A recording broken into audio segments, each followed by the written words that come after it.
I remember being pissed off in a moment where everybody else was celebrating me. It's the day of my graduation. I'm getting my 4-year degree, my bachelor's degree, and I've just walked across stage, come off stage. We've went to the restaurant. I'm sitting there. Everybody's celebrating me, but my head is down and I'm pissed off at myself. The reason I'm pissed off at myself, it took me longer than 4 years to get my 4-year degree.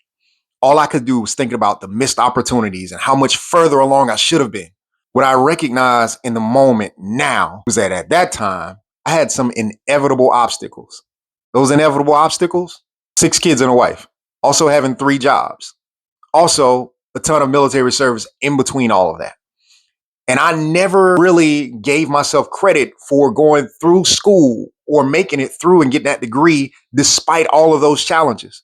All I could do was compare where I thought I should be with where I currently am. And anytime you're doing that, you're robbing yourself.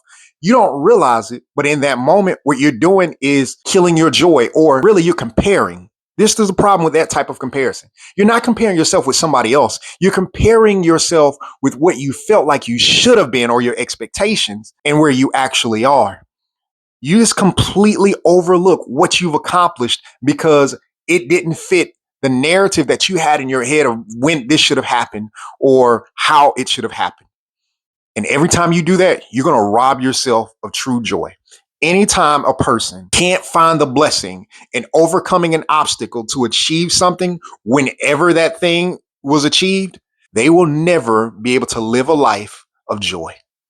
And when you can't find joy in your life, you'll never be able to enjoy true wealth, regardless of where it comes from, because you'll always think that you should have done it earlier, you should have done it faster, you should have more. The thing that I've learned from this is to enjoy the journey. I say in these videos all the time, the goal is growth. Growth happens in the journey. Enjoy it. Well, it took me some years to learn to enjoy the journey, to embrace the obstacles, to look forward to the turns and the twists and the things that don't go the way I expect them to go. The reason why is because every time that happens, I recognize my faith gets built. Every time that happens, I end up with new capacity.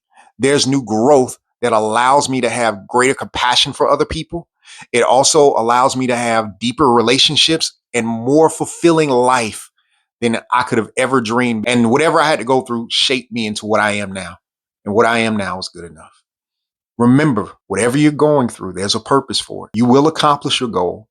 Don't give up because it's taking longer than you expect. Don't give up. Enjoy the journey. Your life is going to be richer because of it.